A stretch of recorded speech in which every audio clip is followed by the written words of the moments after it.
அதுதான் சரியான நாடு. அப்படிப்பட்ட வளர்ச்சி தான் ஆரோக்கியமான வளர்ச்சி. ஆனால் அப்படி இல்லை.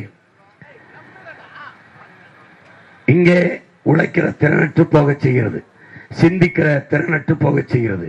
உடல் வலிமையற்று உடல் உறுப்புகள் எல்லாம் சிதைந்தழிய காரணமாக இருக்கிற மதுவை, இந்த நாட்டில் நிகழ்கிற குற்றச் செயல்கள், வன்புணர்வு கொலைகள், திருட்டு கொலை எல்லாவற்றுக்குமான அடிப்படை காரணமாக இருக்கிறது இந்த போதை தான். அது திரவ போதை, ஒன்று திடப்போதை. இந்த கஞ்சா, அவின், கொக்கைன் போன்ற திடப்போதைகள், இங்கே டாஸ்மார்க்கில் விற்கிற சாராயம், இந்த ரம், விஸ்கி, ஜின்னு போன்ற திரவ போதைகள்.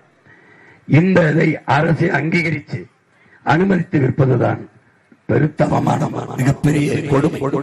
இதை மாற்ற வேண்டும் என்று நினைக்கிற மக்கள் எல்லாம் இந்த தேர்தலை எதிர்கொள்கிறார்கள். ஒரு மாபெரும் மாற்றத்தை இந்த தேர்தலில் நிகழ்த்த வேண்டும் என்று அதே வழக்கம் போல ஆண்ட கட்சிகள், ஆள துடிக்கிற கட்சிகள், ஏற்கனவே ஆண்டவர்கள் எல்லாம் ஆட்சிக்கு வர துடிக்கிற இந்த நேரத்தில் 2000 மகளிருக்கு, 2000 மகளிருக்கு 2500, நாங்கள் வந்தால் 8000 டோக்கன், நாங்கள் வந்தால் 10,000 வங்கி கணக்கில், நாங்கள் வந்தால் பிரிட்ஜ், இப்படி இலவச ஏமாற்று பெற்று அறிவிப்புகளை கொடுத்து ஏமாற்றி மக்களின் வாக்கை பறிக்கிற ஒரு கேவலமான நிலையில் இந்த கட்சிகளும் தலைவர்களும் நின்று கொண்டிருக்கிறார்கள். ஒரு நேர்மையாளன் எதற்காக இத்தனை கட்சிகளை கூட்டணி சேர்த்துக் கொண்டு தேர்தலை சந்திக்க வேண்டும்? நல்லாட்சி கொடுத்தவர்கள் எதற்கு